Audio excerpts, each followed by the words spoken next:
Aku yang biasa nyanyi kan kalau jadi penyanyi itu kan cuma baik, selamat malam, atau Mhm. selamat pagi, selamat siang gitu kan ya. Lagu berikutnya ini atau ada request apa, biasanya cuma begitu doang. Tiba-tiba, tolong dong, itu MC satunya suruh ngomong jangan makan gaji buta. Oh my god, langsung menusuk ya, Mbak.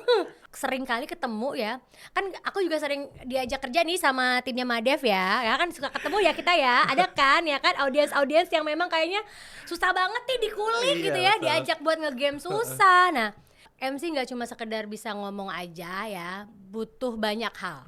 Betul. Disiplin, itu penting banget. And you Itu know, kebayang berapa ya, Mbak? taksi aku bayar 1.250.000.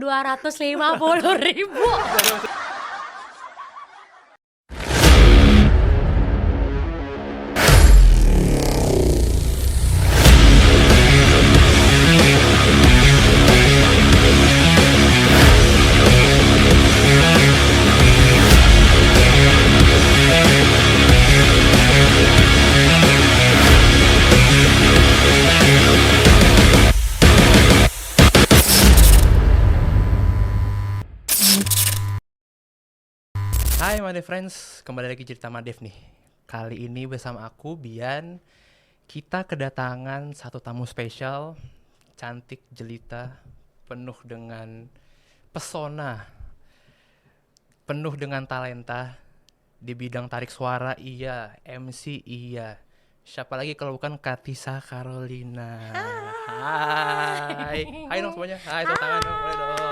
Hai, Apa kabar? halo Bian. Apa kabar, Kak? Alhamdulillah Halo. baik. Alhamdulillah ya. Terima kasih ya, aku sudah diundang Iya, nih terima buat kasih loh podcastnya Cerita Katisa Madev. udah mau mampir. Abis Katisa ini tadi baru aja MC di Bekasi. Mm-mm. Jauh-jauh ke Jakarta cuma buat cerita Madev tuh. Bayangin gimana kesibukannya. Gimana Katisa lagi kesibukan apa nih akhir-akhir ini? Seperti biasa, kalau nggak lagi ngapa-ngapain kita di rumah aja. Kalau lagi nggak di rumah berarti lagi pergi Lagi kerja. pergi ya, sibuk itu ya Kak Katisa Iya, ya. alhamdulillah. Alhamdulillah. Masih lancar Kak MC-nya sejauh ini? So far, alhamdulillah sih Alhamdulillah ada ya. aja ya. Ada aja ya. Di tengah gempuran yang baru-baru ya. Alhamdulillah masih Alhamdulillah kebagian ya. rezekinya. Kalau aku mau tanya-tanya dong Kak, Boleh. aku tuh karena aku ingin menjadi juga MC kondang Au, selanjutnya nih. wow. Tolong ajarkan aku, berikan aku insight lebih lanjut ya. Jadi yang data aku terima dari banyaknya kru di belakang ini ya, Iya, ini iya, banyak iya. banget ya guys. 80.000 orang ya di Iya. sini ya. Katisa ini adalah sebelumnya lulusan AFI ya. Tahun berapa tuh Kak kalau tahu? Aduh, aku sebenarnya kalau mau cerita malu ya kan ya. Ini udah kayaknya udah hampir setengah umur aku. Enggak juga sih ya. Enggak setua itu juga aku. Masih Enggak, muda enggak, banget, enggak, Kak. enggak, Juga, enggak. enggak, Kita masih kan muda cuma beda 12 jam ya. 12 jam ya. Betul. Ya kan? Heeh. Itu tahun 2005, AFI 2005. 2005, aku 12 besar Jakarta. Gitu. Setelah kalau pada saat itu sih ya ada rasa bangganya karena mengalahkan ribuan Banyak orang kontestan gitu ya, ya, bener. dari berbagai daerah Indonesia Dari berbagai ya. daerah, Masuk gitu. 12 Jakarta. Tapi nggak terkenal juga jadi penyanyi. Belum rezekinya Kak Belum berarti. rezekinya, Heeh. belum rezekinya. Nah, itu waktu itu 2005 kan nyanyi Kak. Kok Iya. bisa sih awak jadi nge-MC itu gimana? Wah, ini kalau mau diceritain panjang banget nih, bisa 3 hari kita di sini nih 3 Bian hari ya. ya. Tolong ya. ya terus siap ya kopi. Oke. Jadi memang aku tuh dari kecil itu memang papiku tuh kayaknya memang cita-cita dia kepengen jadi penyanyi tuh nggak tersalurkan karena nggak boleh sama orang tua. Oke. Jatuhlah ke aku gitu ya. Dari kecil tuh diarahin lomba ini, lomba itu. Jadi memang kayaknya nih image di kepala aku cita-citanya adalah mau Menjadi jadi diva. seorang penyanyi gitu kan Iya. ya. Segala lomba aku ikutin, terus sempat juga ngeband juga, reguleran juga. Pokoknya apapun yang menuju ke arah jadi seorang penyanyi tuh aku ikutin ya. Tapi kok ternyata takdir hidupku tidak membawa ke sana. Ke arah lain ya Kak. Kok ke arah Ke kanan lain gitu jadinya ya. Padahal ya itu sebenarnya puncaknya kan di AFI itu ya. Di dalam pikiranku, masa iya sih gue nggak terkenal juga nih ya, betul, udah betul. ikutan AFI, 12 ditonton Jakarta. banyak orang, tampil di TV juga hampir seminggu sekali Betul. gitu kan ya. Gak terkenal juga jadi penyanyi sih, kayaknya kelewatan banget nih gitu mikirku ya kan ya. Sampai akhirnya begitu aku lulus dari AFI 2005 itu bintang tamu di mana-mana, terus datanglah nih telepon ke rumah. Dulu kan masih zamannya telepon rumah, handphone juga masih belum banyak ya. Handphone tuh waktu itu masih terbatas. Aku dihubungin ke rumah, diminta untuk ikutan audisi kalau dulu ada infotainment namanya Kabar Kabari. Tagline-nya tuh tak ada kabar yang tak kami kabar-kabari karena kami kabar-kabari. Nah itu dia ya, aku disuruh lah ikut audisi itu. Ternyata aku masuk 10 besar tuh di situ ya, masuk 10 besar.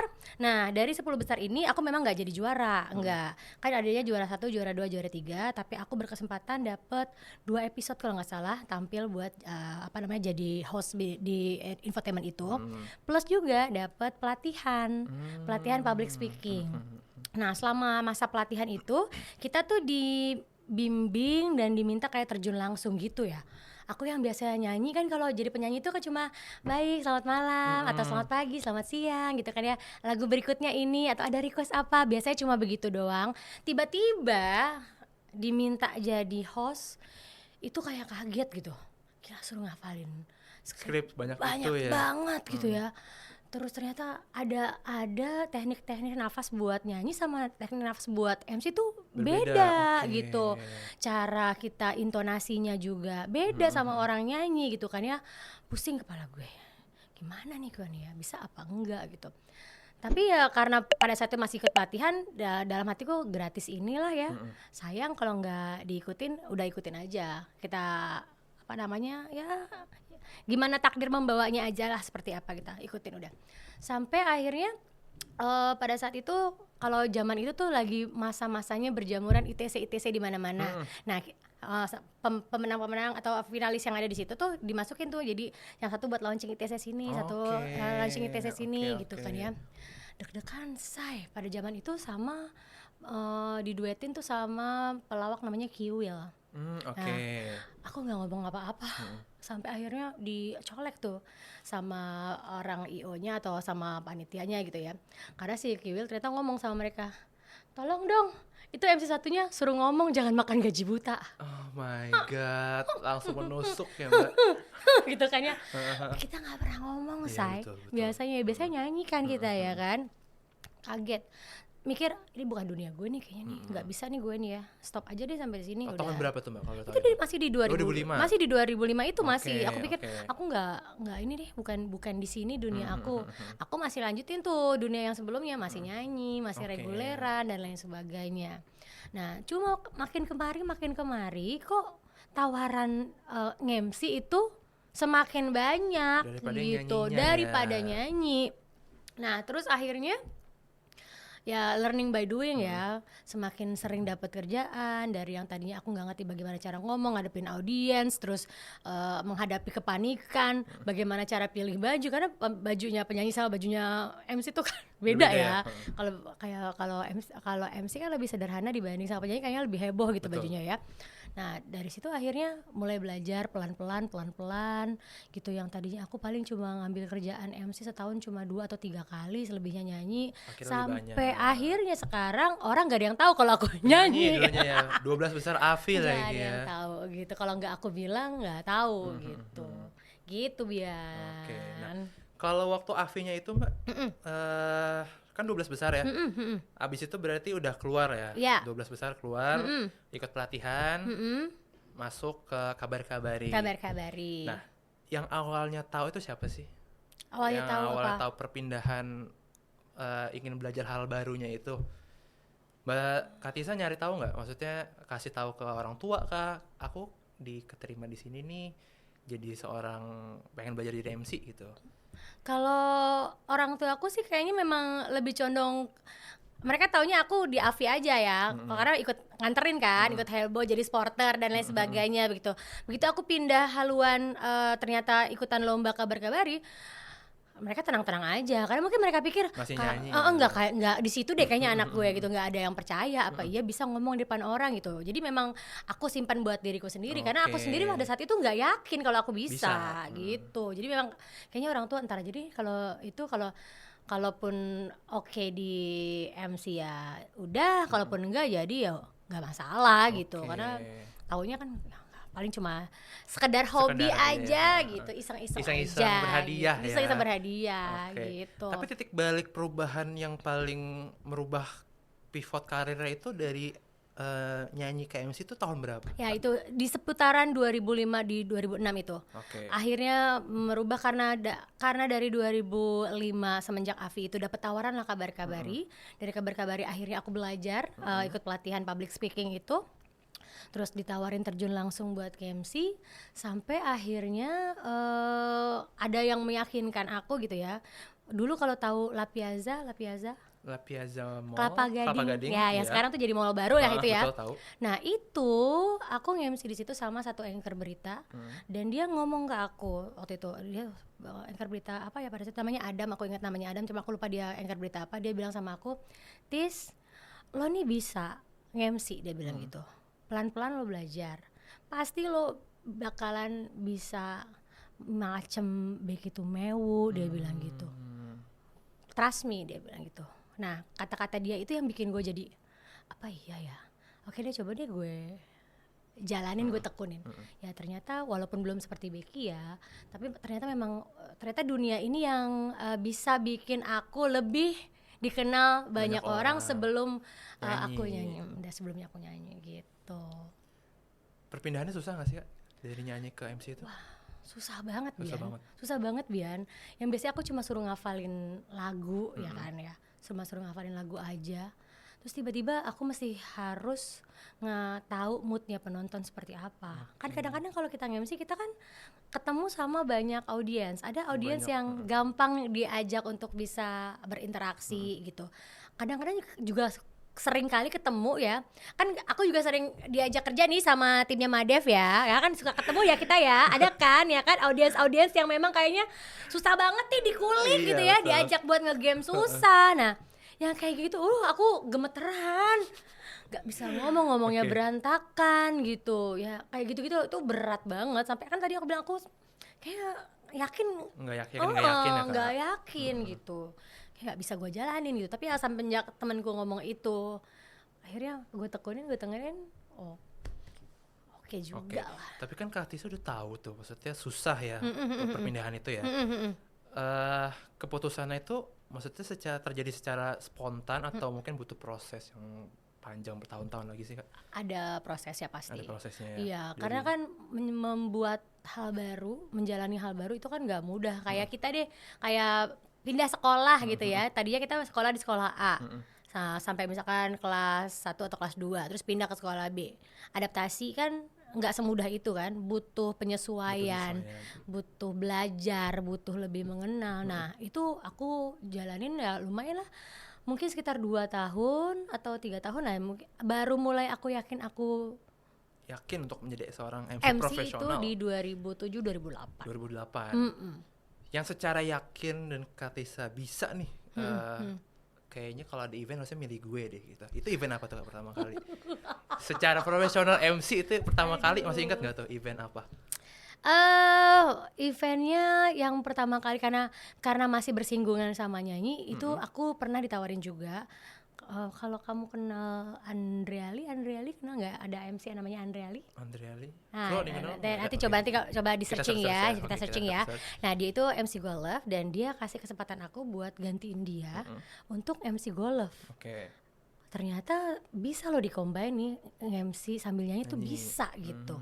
Akhirnya gue oke, yakin deh nih gue ambil yang ini dulu nih gitu ya. Kayaknya kalau cari MC Golf aku bisa jadi opsi lah gitu. Jadi masih ada penyesuaian antara nyanyi sama MC-nya. Iya, jadi memang nggak terlalu canggung yang banget, nggak langsung gitu. Itu di tahun 2008. Di tahun 2008. Berarti sekarang 2025. Karir Kak Tisa itu di kurang lebih MC udah 17 tahun. Gimana tuh Kak? Akhirnya terjun di dunia per-MC-an profesional, dipakai di berbagai macam perusahaan, BUMN, BUMC, sampai buat acara kepresidenan juga pernah, alhamdulillah ya. Top dunia Kak. Top Indonesia pokoknya. Dunia akhirat ya. Ternyata MC nggak cuma sekedar bisa ngomong aja ya, butuh banyak hal. Betul. Disiplin itu penting banget. Kayak kita harus datang 2 atau 3 jam sebelum acara dimulai. Terus harus mau di briefing, terus harus mau ikutan GR, harus nurut sama klien ya kan, karena macam-macam klien macam-macam request ya. Itu jadi banyak hal yang bisa bikin kita bertahan di dunia apapun sebenarnya yang aku jalani saat ini adalah MC. Ternyata ya itu nggak cuma sekedar, karena kita tahu sekarang ini MC bagus itu banyak banget, MC pinter itu banyak banget, pilihan yang lebih muda juga banyak banget, yang baru-baru itu banyak banget. Tapi balik lagi, attitude kita, disiplin kita itu yang ngejaga karir kita gitu. Karena punya hubungan baik dengan para klien, IO dan lain sebagainya, itu yang bikin kita jadi apa ya, kayak punya chemistry sendiri. Kenapa jadi orang akhirnya milih kita buat jadi MC di acara mereka. Merasa aman karena kita akan datang tepat waktu, bahkan jauh sebelum waktunya mulai gitu ya. Mereka akan merasa aman karena di briefnya juga kita nurut gitu, bisa dimengerti. Ya itu tadi, terus cepat beradaptasi ya, belajar dengan cepat gitu. Tapi itu cukup menarik ya Kak, karena hari ini aku tuh baca salah satu artikel di portal job online ya. Di tahun 2025 ini kan kita tuh terjadi perubahan sikap lah melakukan sesuatu ya, industrinya. Jadi masyarakat tuh maunya melakukan sesuatu secara interaktif dengan produk atau brandnya. Betul. Yang dimana akhirnya buat banyak event itu punya kesempatan lebih banyak untuk punya banyak MC kan, punya banyak pilihannya. Betul tadi kata Kak Tisha, banyak pilihan yang lebih mudah, yang lebih oke. Nah, cara nge-maintain kredibilitas sebagai seorang MC yang udah lebih senior tuh dan dengan muda-muda tuh gimana sih Kak? Ini aku sih sebenarnya bukan mau menggurui ya, bukan. Hanya sekedar sharing aja, by experience aja ya, dari pengalaman yang aku jalanin. Aku mengutamakan kepentingannya klien gitu. Karena kita tahu bahwa MC ini dipilih pasti dengan perjuangannya IO kan. IO masukin nama kita di deck dan lain sebagainya sampai akhirnya di-approve sama klien ya. Jadi kita ini paling nggak harus menjaga nama baiknya klien gitu. Terus ya itu tadi, kalau di dalam satu event itu pasti kan rangkaiannya panjang. Nah pada saat nyampe ke kita diminta untuk ya itu, entah itu meeting online, briefing dan lain sebagainya, itu pasti udah dengan pertimbangan yang macam-macam. Nah harus mau meluangkan waktu nih kita, karena kan kita dibayar sama mereka ya kan, kita diminta jasanya untuk bisa ikut serta di eventnya mereka. Yaitu kita harus mau meluangkan waktunya nggak cuma sekedar waktu aja, tapi pikiran kita, fokus kita, hati kita gitu ke situ gitu ya. Itu yang bikin jadi kayak punya engagement sendiri nih sama klien, sama IO begitu. Nah yang aku lihat sekarang kadang-kadang untuk MC baru, mereka hanya sekedar nge-MC aja gitu ya. Banyak yang aku dengar cerita mereka nggak mau datang, ikut prosesnya nggak mau ikut meeting online, aku nanti pas JR-nya aja gitu. Atau kadang-kadang aku JR-nya nggak bisa lama-lamanya, aku mau datang 2 jam sebelumnya aja deh, habis itu kita baru briefing dan lain sebagainya. Nah menurut aku ya sah-sah aja kalau memang itu adalah pilihan klien. Tapi kalau kita memang bisa gitu ya, karena menurut aku mencintai pekerjaan ini, aku mencurahkan yang aku miliki gitu ya, hatiku, pikiranku, semuanya untuk bisa kasih yang terbaik kepada semua event-event yang aku jalanin, apapun eventnya, apapun kliennya. Jadi makanya akan terasa pada saat kita ngejalanin ya, pada saat kita nge-MC di atas panggungnya, pada saat kita ngomong di depan orang, itu bakalan lebih berasa, betul. Akan lebih kena gitu ya, message-nya akan juga lebih emosionalnya lebih nyambung ya. Gitu. Nah mungkin untuk yang muda-muda juga nih Kak, termasuk aku ya, aku ini kan muda banget ya kamu. Kita kan cuma beda 12 jam Kak. Iya aku lupa, maaf. Aku tuh mulai belajar lagi nih MC, tapi belum segede Kak Tisha lah, aku masih lingkungan rumah lah, jadi butuh lebih banyak belajar lagi dan masih kaku untuk gayanya. Apa sih Kak maksudnya kunci utama atau beberapa hal yang mungkin kita bisa bilang mindset ya untuk menjadi seorang MC tuh buat supaya lebih luwes, lebih relax, lebih nyambung ke penontonnya, itu kuncinya tuh apa sih? Karakter ya berarti ya. Nah jadi kalau kita lihat memang karakter MC tuh beda-beda ya. Betul. Cara mereka nge-MC beda-beda. Ada yang nge-MC-nya tuh ceria banget, energik banget, ada betul. yang kayaknya formal banget Betul. gitu ya. Itu memang nggak bisa langsung dapet dalam setahun atau 2 tahun MC itu nggak bisa. Oke. Itu harus dicari dan harus punya preferensi. Misalkan kamu sukanya siapa Role gitu. model ya, kita Role modelnya siapa. Oke. Kamu harus lihat dan modifikasi gitu. Misalkan aku seneng gayanya Bektum, tapi aku juga seneng Najwa Shihab, aku seneng Oke. gitu. Nah, aku kombinasikan nih gayanya Bektum, gayanya Najwa si Shihab. Najwa Shihab, tapi aku cari yang ciriku sendiri gitu ya. Gaya baru ya. Gaya baru gitu. Dengan aku ambil baiknya dari Najwa, baiknya dari Bektum gitu. Nah, itu akhirnya jadi ciri kita sendiri. Nah, kamu juga mungkin kayak gitu ya. Mungkin teman-teman yang lain juga nih yang nonton belajar. nonton Cita Madep dan mau belajar jadi MC. Itu jadi memang harus punya preferensi, harus punya role model. Kamu sukanya yang kayak gimana sih? Karena nanti akan terbentuk dengan sendirinya gitu. Kayak gitu. Tapi cara kita nglasifikasiin role model tuh gimana sih Kak? Karena sampai sekarang kita kan punya digital tuh banyak banget ya. Kita bisa ngeliat berbagai macam orang menggunakan handphone dengan mudah.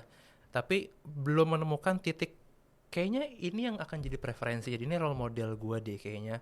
Nah kalau Kak Tisa ngeliat kayaknya Najwa Shihab cocok deh untuk aku atau si Bektum ini cocok deh untuk gaya ini, tuh gimana sih cara nemunya? Kamu harus lihat minat kamu di mana. Kamu senangnya MC-nya tuh yang MC kayak gimana? Gitu. Aku satu sisi aku kadang-kadang dipakai juga buat MC yang hore-hore kayak fun run gitu kan ya. Itu yang lebih cheer up. Tapi di sisi lain aku juga suka dipakai juga buat MC yang jadi harus jadi moderator, formal ya. formal, harus bisa tektokan sama audiens. Nah, itu kan harus kita combine tuh, mau dipakai cara yang mana gitu. Nah, kamu harus temuin itu. Jadi memang harus banyak ini ya, banyak research juga banyak kali ya. research juga. Nggak bisa makanya aku bilang nggak bisa dalam 1 atau 2 tahun ketemu. Pada saat itu juga aku gayanya masih Berubah-berubah ya? berubah-berubah. Tapi aku akhirnya memutuskan untuk kayaknya aku milih gayanya yang kayak gini deh gitu. Oke. Nanti akan ketemu dengan sendirinya. Oke.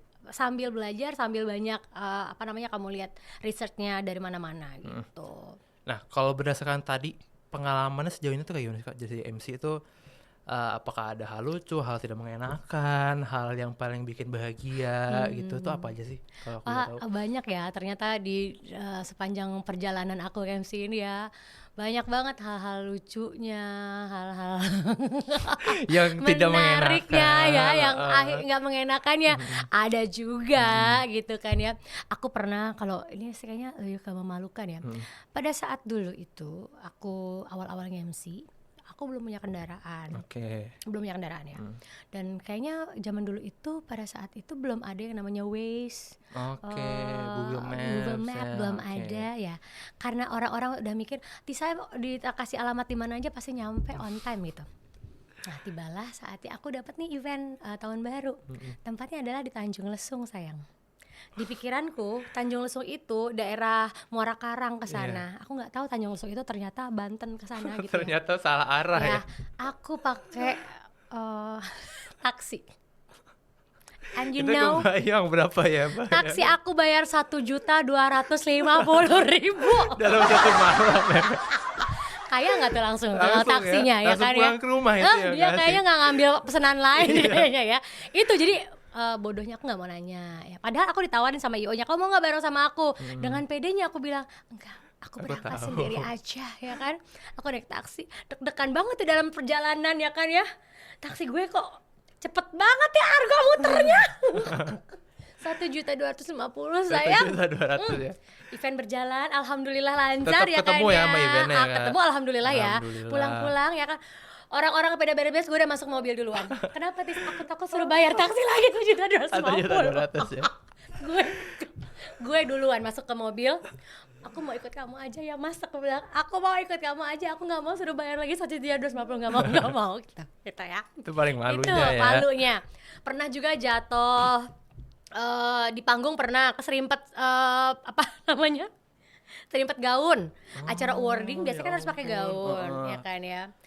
Bumper opening, ding ding ding ding ding ding ding ding, majulah kita. Ternyata gaun aku nyangkut di tangga, aku langsung ngebayangin ya. itunya. Jatuh, jedut. Apapun yang terjadi, Itu profesional ya. senyum. Mohon maaf, itu adalah bagian dari gimmick ya. Tetap ada bohong publiknya dikit ya. Ya itu tapi bagaimana Iya, dong iya, ya kan iya. emang nggak sengaja ya itu pernah juga kayak begitu ada juga pernah juga kejadian udah dateng udah JR ya kan eventnya nggak jadi Ya ampun. ya kan karena apa menterinya nggak bisa datang. Oh. But it's okay. Makanya hal-hal kayak gitu tuh kita memang nggak pernah tahu ya banyak hal mengejutkan di dunia MC tapi banyak yang lebih menyenangkan. Banyak ketemu orang baru, lebih banyak kenal orang. Kita bisa belajar produk tanpa harus kerja di situ. Oh, sebagai MC Iya ya. kan dari product knowledge-nya Betul. kita tahu banyak sesuatu yang baru ya entah itu tentang politik, ekonomi kalau kita lagi nge-MC-in mengenai itu. Karena kita harus belajar banyak kan Betul. sebelum nge-MC harus kita kulik iya. dulu tuh si Research lah ya. si materinya yang kayak gitu-gitulah. Jadi tanpa harus kita meluangkan waktu banyak itu butuh waktu tahunan, butuh waktu bulanan, kita tahu banyak hal gitu. Menariknya di situ Seru ya. banget ya, Seru maksudnya. banget. Tapi pernah kepikiran nggak sih Kak, kayak kalau misalnya kita flashback nih ya, ternyata hidup Kak Tisa itu bukan sebagai seorang MC, tapi sebagai seorang penyanyi yang akhirnya sukses gitu ya. Itu akan seperti apa sih? Pernah kepikiran nggak kayak gitu? Aku ya, kalau misalkan aku tidak nge-MC gitu, mungkin saat ini aku apa ya? Aku Apa nggak. ya? Kayak udah menjadi nukerin ini ya. Pinkan Mambo juga nggak lewat itulah. Aku Melly Guslow lewat itu. kok malah aku gila. nggak kepikiran kalau aku jadi penyanyi ya sekarang ya? Nggak kebayang justru. Nggak kebayang nggak? Enggak. Aku nggak tahu ya kalau aku nggak MC aku ngapain ya? Nggak tahu loh. Jadi udah emang MC ya dari pertama kali menginjakan sebagai MC, ini adalah hidup sebagai seorang Tisa Carolina. Awalnya enggak sih, tapi begitu dijalanin oh ternyata ini menyenangkan ya. Ya. Pas pandemi kemarin aja itu ya cari kegiatan selain MC aja aku bingung ya. Makanya aku ikut les masak, ikut les baking gitu. Oh karena nggak ada kegiatan. Karena nggak ada ya, Kak? kegiatan. Gitu, Oke. tapi memang yang MC-nya bareng anak-anak ya kayaknya storytellingin anak-anak tuh lebih ke di rumah ngobrol sama anak-anak tuh kayak gitu sih. Oke. Tapi kalau berdasarkan flashback nih Kak, acara apa sih yang paling memorable sebagai seorang MC gitu? Pernah membawakan kegiatan apa? Menurut aku ya, aku itu pernah belum lama ini sih, itu adalah launching atau pembukaan masjidnya Taufik di Lenteng Agung itu yang datang Aku lihat tuh yang ada menteri Presiden Jokowi iya, ada, Bu Megawati dan mantan-mantan presiden juga pada datang, ditempelin protokoler. Wah itu momen yang buat aku sih big kayak moment ya. itu big moment. Jadi buat jadi cerita ke anak-anak cucuku nanti Betul. gitu ya Pernah bahwa ketemu presiden. wah itu dekat sekali dengan presiden ya. Salaman langsung dengan beliau begitu. Tatapan mata dan seakan dia ngasih tahu dan pengen bilang thank you sama kita hanya dengan ada gitu feeling itu ya Kak? ada dan itu ngerasa oh ya begini ya ternyata ya gue dihargain sebagai MC pembawa acara yang menurut mereka bisa membawakan acara dengan baik gitu. Itu adalah big moment buat aku. Alhamdulillah ya Kak. Alhamdulillah. Akhirnya pernah mendapatkan momen itu ya. Oh alhamdulillah banget benar. Tapi kalau di momen itu kita kayaknya sebagai manusia nggak bisa menghilangkan sisi ngeblank, sisi bingung kayak acara sebesar ini tiba-tiba apa yang sudah kita rencanakan berubah seketika ya karena saking anxiousnya tiba-tiba. Nah itu gimana tuh cara kali saya ngadepin hal itu? Berdoa aja sih yang banyak ya. Berdoa aja ya biar nggak stuck ya. Nggak lepas berdoa karena kanan kiri ditempelin protokol kan. Kalau sampai salah sih aku bakalan dipelototin ya. Jadi memang berdoa aja kayaknya berdoanya dari 3 hari sebelum acara aku udah berdoa minta tolong sama Tuhan aja. Ya tolong mudahkan, lancarkan supaya semuanya juga happy, acaranya juga smooth gitu ya dan ya punya core memory yang baik kalau acara itu berjalan gitu. Oke. Tapi kalau dari situ Kak sebagai seorang MC tuh brandingan apa sih yang harus kita punya untuk bisa kita terus keeping up dengan industri, dengan event, dengan orang. Itu apa yang kita perlukan tuh menurut Kak Tisa? Oh, kalau menurut aku ya digital sih itu penting banget ya. Digital. Nah, aku itu mulai tadinya aku orangnya nggak peduli ya, Instagram aku berantakan ya kan, Instagram aku berantakan banget, cuma isinya sekedar foto aja dan lain-lain ya, kadang-kadang postingan gak jelas gitu. Nah aku beresin itu mulai masuk era pandemi kan, karena pandemi kan memang nggak ada kegiatan, terus juga orang juga semuanya kan beralih semua secara online gitu ya. Akhirnya aku bilang sama temanku yang bisa ambil video, minta tolong sama dia, mau nggak lo jadi videografer gue, tolongin gue dari mulai acara-acara yang kecil-kecil aja ya, dari yang webinar, tolongin shoot-shootin gue bagian-bagian ini yang penting-pentingnya. Akhirnya aku rapihin tuh Instagramku. Nah kalau aku lihat sekarang kecenderungan orang akan lebih senang lihat video daripada foto ya. Betul. Makanya aku sekarang main di Reels nih untuk Instagram aku. Ya, jadi aku main di Reels dan memang sengaja itu jadi portfolio aku.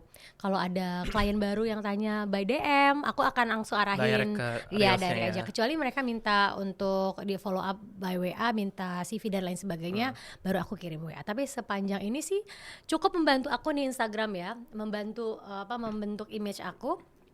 Mereka tahu sebenarnya aku ini tipenya seperti apa, karakternya seperti apa, cocoknya untuk MC yang seperti apa. Itu bisa kebaca dari Instagram gitu. Jadi memang dari situ aku bentuk imageku, dari situ mulai kenalin lebih kenal banyak orang ya tentang aku tuh seperti apa. Aku sempat ya pakai iklan ya di Instagram ads juga ya. Ada pakai ads juga. Itu dari situ dan sangat membantu. Jadi yang biasanya aku dapat kerjaan cuma dari WhatsApp aja, sekarang mulai banyak kerjaan dari Instagram. Ada endorsan masuk. Wah. Ya, endorsan masuk. Jadi cuma minta dibikinin reels, minta dibikinin iklan. Kalau endorse gitu kan mereka yang tentuin jamnya ya. Terus juga timelinenya kayak gimana juga mereka udah bikinin tuh. Aku cuma bikinin videonya aja. Mereka udah ngatur jamnya, tolong diposting jam sekian. Nah beberapa udah mulai ada dari DM gitu. Jadi memang alhamdulillah sih semenjak kita melek teknologi ya, sosial media khususnya itu membantu sekali. Aku memang nggak buka, aku punya TikTok tapi jarang cara. Sempat sih kemarin ada yang bilang kenapa nggak sekalian aja gitu, TikTok juga, Instagram juga gitu. Tapi kayaknya aku ngerasa karakternya nggak cocok di TikTok. TikTok kan lebih ke Gen Z ya. Betul. Lebih jadi, interaktif ya. Iya, kalau aku memang hanya satu arah karena memang aku khususkan buat portfolio aja ini. Si Instagram ini gitu dan ya, membantu sekali. Nah, kalau dari cerita Madev ini kan kita di sisi lain membahas tentang kehidupan narasumber, kita kan juga pengen tahu nih dari sisi marketingnya seorang narasumbernya itu nanti apakah sudah menggunakan itu dengan full capacity-nya ya. Nah, kalau dari Katisa sendiri kan tadi bilang itu dari pandemi ya baru mulai aktif ya untuk membenahi. Nah, kalau dari segi marketing itu sendiri, selain Instagram, menurut kakak yang works gitu ya untuk digunakan sebagai seorang MC, karena kita memberikan service ya, jasa. Itu apa sih kunci marketingnya? Selain dari Instagram itu, aku sih lebih membawa diriku pada saat kemanapun. Ya, di luar aku mau meeting dan lain sebagainya bebas, di luar mau dandan kayak apa. Tapi pada saat kita mau ketemu orang, mau entah itu mau briefing, mau meeting ataupun sekedar Zoom online gitu ya, harus dalam keadaan rapi. Gitu, paling nggak rapi aja walaupun nggak dandan ya, at least rapi dan enak dilihat gitu. Itu sih sebagai kunci marketing kita juga, karena kalau seandainya itu kadang-kadang, jadi ini satu pelajaran juga buat teman-teman semua ya, karena ini aku mengalami. Dulu aku nggak peduli tuh, ya jadi aku datang dalam keadaan nggak dandan, ya. Mau event nggak dandan, baru cuma sekedar briefing doang. Acara itu masih malam, tapi kita sudah datangnya siang karena mau GR, mau briefing. Kliennya tuh ngomong sama teman duetku, namanya Errol, Rol, teman duet lo mana? Katanya gitu. Ini sebelah gue. Nah dia terus bisik-bisik sama Errol, lo yakin ini MC-nya? Iya. Ntar dia dandan kan gitu. Jadi underestimate sama kita, nggak percaya kalau kita itu MC. Nah itu kan nggak ngejual kita dong. Sampai akhirnya aku malam itu terus nge-MC itu, terus dandan gitu kan ya. Dia tuh kaget lagi. Rol, mana MC ceweknya? Ini, oh beda banget ya sama yang tadi. Itu pengalaman yang gimana ya kita Iya, jadi ngadepinnya memang ya? itu terjadi kan banyak ya orang-orang Betul, yang gitu betul. kan, yang cuek banget ya terserah kalau yang pokoknya gue cuma mau dandan pada saat mau MC aja. Kalau enggak. Nah, itu ternyata nggak boleh kayak gitu. Gitu. Kita oke. selling diri kita dari kita mulai berangkat From dari end to end rumah. ya. Betul. Jadi dari berangkat dari rumah walaupun belum dandan full harus udah preparing diri, paling nggak lo udah pakai bajunya udah rapi ya, pakai baju rapi, udah Udah touch-up, wangi, udah udah wangi touch-up, gitu. Jadi pada saat lo datang ke tempat acara, orang percaya kalau lo tuh MC gitu. Banyak banget kan kejadian yang bilang itu siapa sih asistennya ya gitu, padahal dia yang mau MC itu kayak gitu banyak. Jadi memang selling kita dari keluar rumah lo udah prepare, udah taruh di pundak nih, oke, gue mau kerja, mau MC, dandan yang rapi, bagus, siap gitu berangkat gitu. Jadi kuncinya adalah people itu just mental ya, teman-teman Madev ya. Jadi betul. harus selalu siap dalam keadaan apapun dalam pekerjaan profesional ya. Yang dilihat pertama soal visual ya. Betul banget. gitu. Terus setelahnya tetek bengek itu lain-lainnya ya. Yes. Nah, itu dia. tapi bergerak dari hal itu Kak, dalam pengerjaannya gitu ya, pengalamannya, pernah nggak sih demam panggung itu terjadi dalam seorang diri Tisa Carolina? Pastilah. Pasti Sampai ya? saat ini pun Masih Kak? kalau untuk event-event yang tertentu gitu masih ada gitu. Dan itu tadi bagusnya kita belajar public speaking itu diajarin kita bagaimana mengcover diri kita untuk bisa menenangkan diri sendiri gitu ya, dan siap buat menghadapi audiens gitu. Jadi memang ya makanya tadi aku bilang nggak bisa cuma sekedar MC, ternyata memang butuh background ya. Paling nggak punya basic public speaking, jadi tahu dasar-dasarnya seperti apa, itu yang bisa bikin kita jadinya kayak siap buat menghadapi pekerjaan kita. Ya sama lah kalau kita nyanyi tapi nggak punya persiapan lagunya sedikit gitu kan, nanti orang request ini kita nggak tahu, request itu nggak tahu, sama aja kayak gitu. Sama kayak kita lagi ujian lah di sekolah ya kan, belum belajar apa-apa, ternyata soal yang keluar yang nggak kita pelajarin. Nah kayak gitulah kira-kira.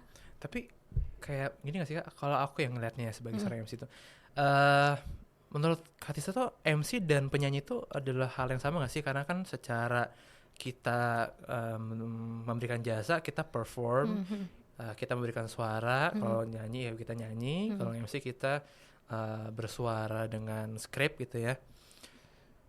Hal dua ini kan bukan suatu hal yang bisa dipelajari oleh banyak orang gak sih Kak? Kayak mungkin orang bilang oke, kalau ujian kalian bisa belajar, kalau belajar pasti bisa. Tapi kayak kalau nyanyi dan MC itu merupakan suatu hal berbeda ya. Kayak itu mungkin apakah merupakan suatu skill dari inner yang memang diturunkan dari turun temurun, atau memang itu sangat sulit dipelajari? Karena bagi aku karena aku melihat diri aku extrovert ya guys, tapi masih susah nih untuk MC, dan entah kenapa memang sulit banget Kak Tisa untuk mempelajari itu. Apa sih Kak kira-kira yang menjadi dasar, apakah ini bisa dipelajari atau tidak gitu? Kalau menurut aku ya, kalau jadi penyanyi itu kan gift ya. Kalau nggak punya suara yang bagus, lo nggak bakalan bisa deh jadi penyanyi. Orang yang suaranya bagus aja belum tentu bisa jadi penyanyi. Jadi ada faktor lucknya di situ. Tapi kalau buat MC itu sangat bisa dipelajari, sangat bisa dipelajari ya. Yang pertama itu ya, ikutan dulu public speaking, biar tahu dasar-dasarnya seperti apa. Paling nggak kita bisa menghandle diri kita sendiri. Karena kalau kita nggak bisa menghandle diri kita sendiri, gimana kita mau handle audiens ya kan? Nah itu bisa dipelajari. Dan sebagai seorang MC, kalau dulu katanya MC itu harus punya suara yang vokal, bulat dan segala macam. Ya, no, sekarang buktinya orang yang cadel aja, Rico Ceper bisa jadi penyiar radio juga. Bisa. Siapa? Sahil. Suaranya kayak gitu. Itu berarti adalah sesuatu yang bisa dipelajari gitu. Jadi aku yakin siapapun sebenarnya bisa jadi MC. Cuma ya itu balik lagi harus menemukan karakter. Karena kalau kita nggak punya karakter, orang kan jadinya sulit gitu kan. Mendefine diri kita ya. Betul. Dan akhirnya menempatkan kita buat event yang mana, orang juga jadi bingung gitu. Pasti kan nanti kan compare ya. Misalkan si ini sama si ini lebih kuat yang mana nih karakternya nih yang akan lebih bisa ngidupin suasana. Itu kan yang akan lebih dipilih gitu. Tapi kalau nyanyi itu memang modalnya harus suaranya bagus gitu.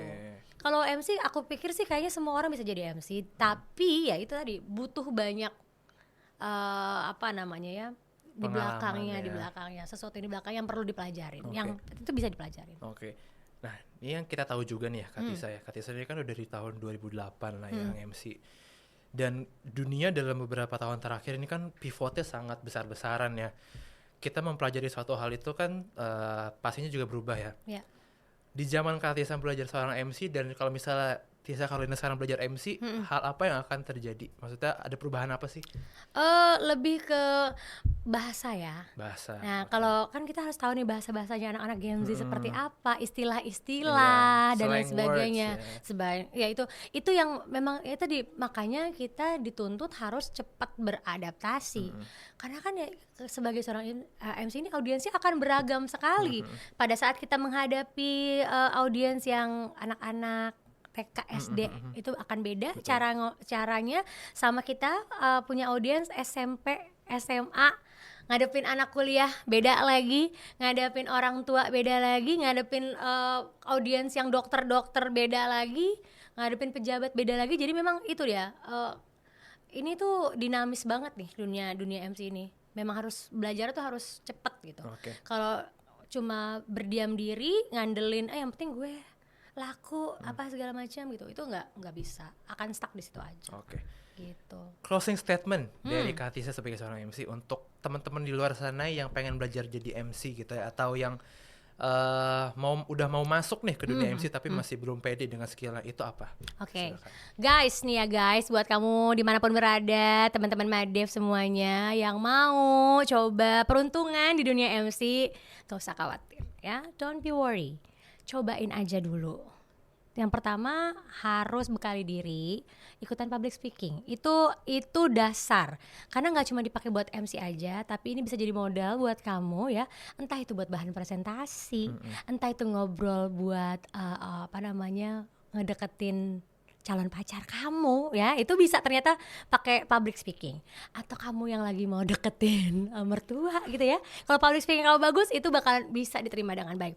Nah, yang pasti adalah harus banyak belajar, karena kita ini memang jadi manusia itu ya nggak boleh berhenti belajar. Betul. Tiap hari ada hal baru yang harus kita ketahui, nggak boleh merasa kita lebih baik daripada yang lain, nggak boleh ngerasa kita lebih pintar daripada yang lain ya. Pada saat kita ketemu sama orang lain, kosongin isi gelas kita, anggap aja kita nggak tahu apa-apa, karena banyak yang bisa kita serap, ternyata orang lain tuh banyak lebih tahu daripada kita. Itu sih kayaknya gitu ya. Guys, jadi jangan mau menutup diri ya. Betul, kita harus selalu betul. mengkosongkan diri ya kalau menerima lingkungan baru, supaya apa yang kita kerjakan itu selalu masuk ke hati ya. Benar banget. Oke. Terakhir nih, goals dan visi dari Katisa Carolina untuk semua audiens, teman-teman Madev semua tahu. Ya. Itu apa untuk aku rencana jangka panjangnya ya, karena kan aku tahu bahwa nggak akan mungkin selamanya jadi MC gitu ya. Ada batas umurnya, walaupun sekarang ini banyak banget sih MC yang masih bisa bertahan di usia Limitless 60-an ya, benar, untuk acara-acara tertentu. Aku mau punya sekolah ya, bukan buat ngajarin mereka MC, bukan. Tapi paling nggak anak-anak dari mulai usia SD, SMP belajar public speaking. Karena kalau aku lihat sekarang ya, aku agak miris begitu.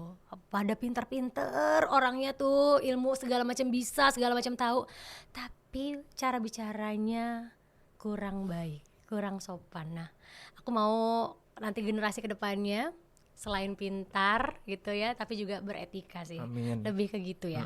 Aku pengen bikin sekolah public speaking, tapi khusus buat yang SD SMP. Gitu. Karena ini buat basicnya mereka gitu. Gitu. Terima kasih banyak Katisa atas waktunya. Sama-sama Bian, thank you. Semoga sukses selalu untuk Amin, kegiatan MC-nya dan selalu diberkahi. Amin. Kita doakan semuanya, semoga impian dan cita-cita Katisa nanti untuk membuat sekolah itu bisa tercapai dalam waktu dekat ya. Terima kasih banyak ya, doain ya guys ya. Doain ya. Oke teman-teman Dev, sekian untuk episode kali ini. Seru banget obrolan-obrolan kita. Jangan lupa saksikan lagi cerita Madev di episode lainnya. Jangan lupa like, comment, dan subscribe, dan tunggu kelanjutan cerita lainnya. Bye-bye. Thank you guys.